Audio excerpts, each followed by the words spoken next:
This episode of the Wheel of Time Community Show is sponsored by Tor Books and our Patreon supporters.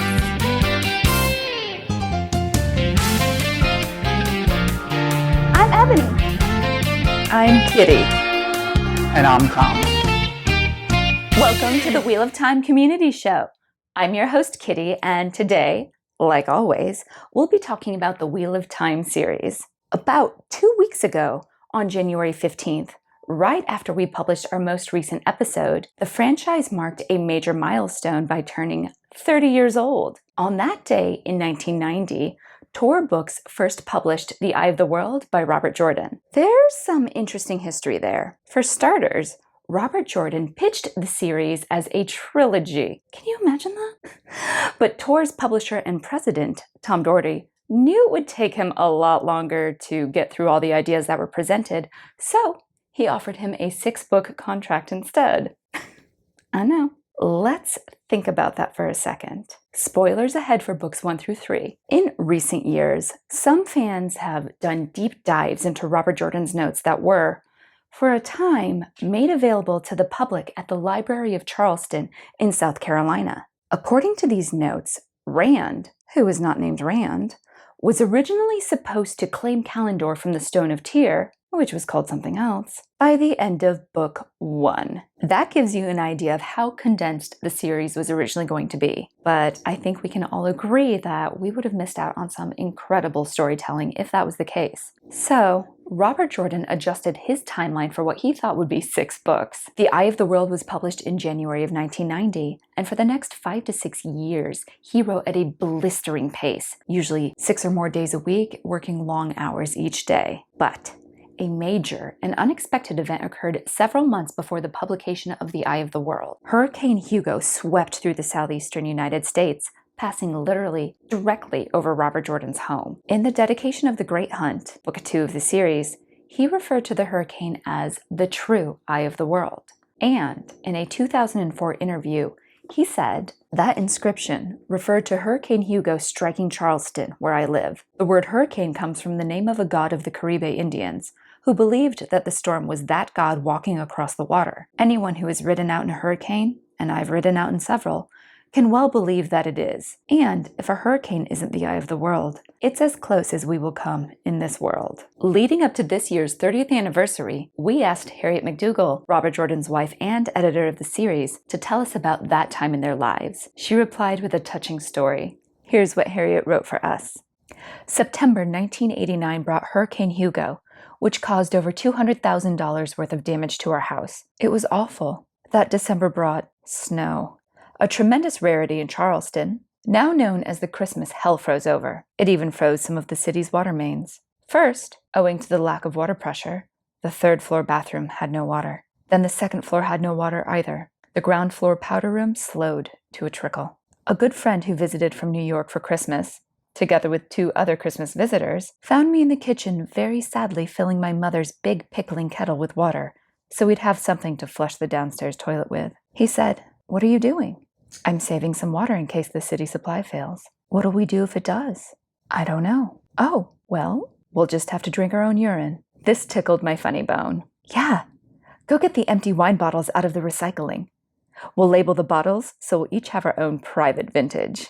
Then I couldn't help laughing. So I got Christmas back. And the water mains didn't totally fail, so we didn't have to establish our private labels. And where was Robert Jordan? He was working flat out on The Great Hunt. Thom, the publisher, was insisting on publishing it within a year of The Eye's publication. This was really tight. So Dear Jim would have Christmas Day away from the keyboard, but no other. New Year's Day came. We ate our Hoppin' John, collards, and some pork in order to conjure up some prosperity in the new year. It worked. And that, my friends, is about all I remember of that winter of The Eye. You can read some other interesting facts about the publication of The Eye of the World on Dragamount as well as on Tor.com. We'll put it in the link in the show notes below. Also, we plan to discuss more interesting facts about Robert Jordan's notes in future episodes. But right now, we want to continue talking about The Eye of the World's 30th anniversary. Here to talk to us more about that topic is our senior Pearl consultant, Ebony. Hey Kitty, how are you? I'm fine. What's with the Pearl Consultant title? Well, it's the 30th anniversary of Eye of the World. That makes it its Pearl anniversary. Oh, like how we have gold and diamond anniversaries? Exactly. And for this Pearl anniversary, we asked fans how they first encountered Eye of the World. We got over 100 responses in a very short period of time. I've picked out a few here that stood out to me. I was in rehab with nothing but time on my hands. My life was in shambles, but I was able to escape into this amazing world long enough to get it back on track. I was blessed with this book and this series. I was at my university and the campus bookstore had it. This was 93, 94. The people that I would meet because of this series changed my life. 2011. I was selling some of my college books when my 3-year-old picked a book up off the shelf and said, "Here, Mommy." I took a look at it and said, why not? It's book 1 in a series. And OMG, best series ever. I've read them 3 times since. Matt is my guy. I love Perrin and Rand too, but Matt is my guy. I think my husband, Jeff Bernard, made it a requirement before we officially started dating.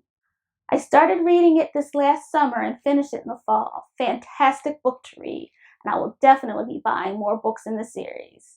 I was avoiding reading Wheel of Time because it was too long, but then I picked up From the Two Rivers and To the Blight, and my cousin pointed out that it was 2 halves of Eye of the World. I was tricked.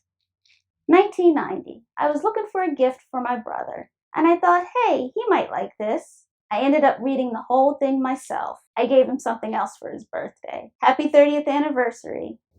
Those are pretty great. It's always so interesting to see how people came into the series for the first time. Yeah, it is. And if you're watching this video, feel free to comment below about how you encountered this book or the Wheel of Time in general. So, when's the Coendelar anniversary? I don't think it works like that, Kitty. That's not a real thing. Not yet, but maybe someday it will be. Thanks, Ebony. See you next time. In Wheel of Time TV news, Rafe Judkins, the showrunner for Amazon Prime's upcoming Wheel of Time TV series, chimed in about the 30th anniversary by posting a set photo of Rand actor Josha Stradowski standing in the countryside, being attended to by a makeup artist. This makes 2 official set photos that Rafe has posted. This one and the infamous goat photo. The production is back from the holidays and is fully immersed in filming season 1. And according to a couple of Amazon executives, the production is coming along great. Deadline reported that Vernon Sanders, Amazon's co-head of TV, said, "We're well underway with production.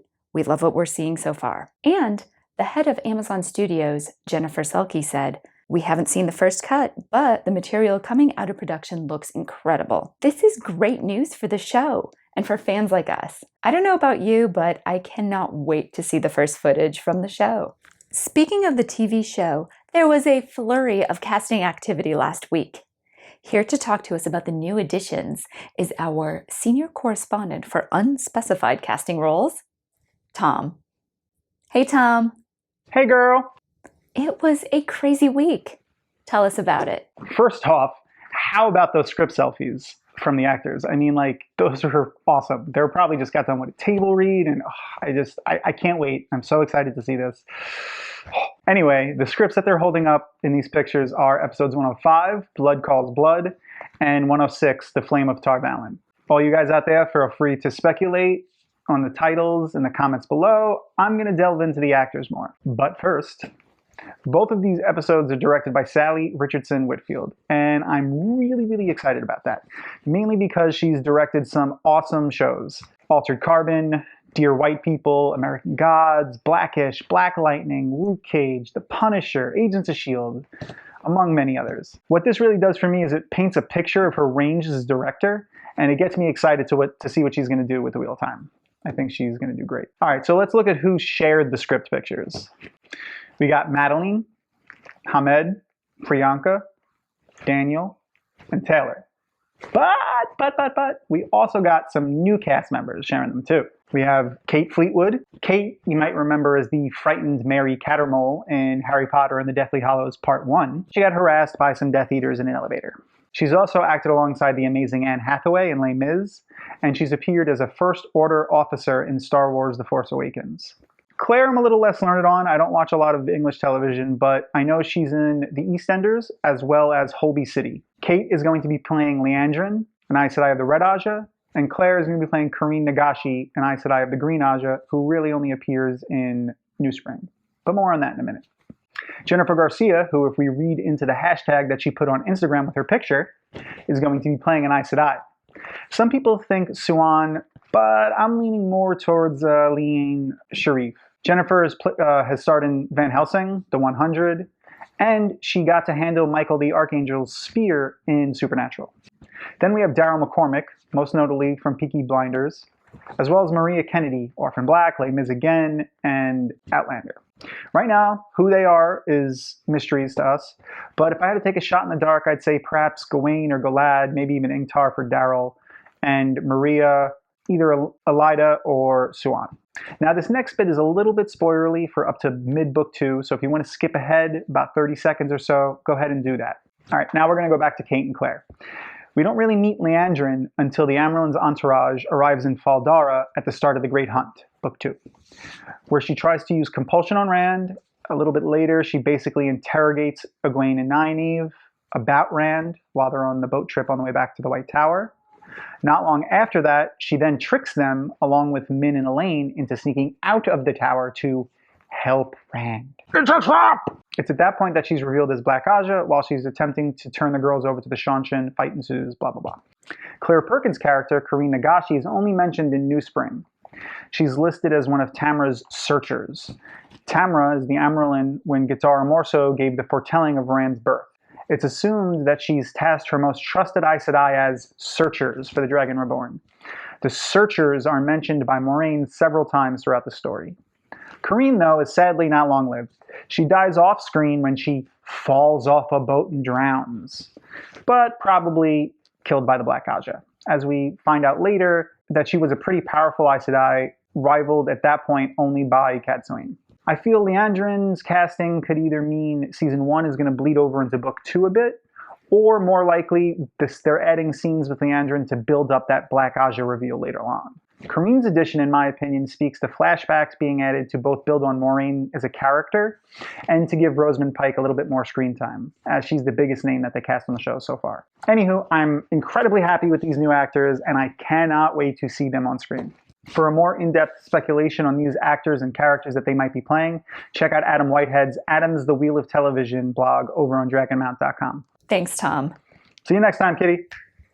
And that's our show. We'll see you next time. And until then, may you find water and shade. Bye-bye. Thanks for sticking around to the end. As always, subscribe, click the thumbs up, leave a comment. You know we like the comments, especially the positive ones. If you got a friend that likes the Wheel of Time, tell them about our show. Tell them about dragonmount.com. I want to give a special thanks to our sponsor, Tor Books, as well as all of our Patreon supporters.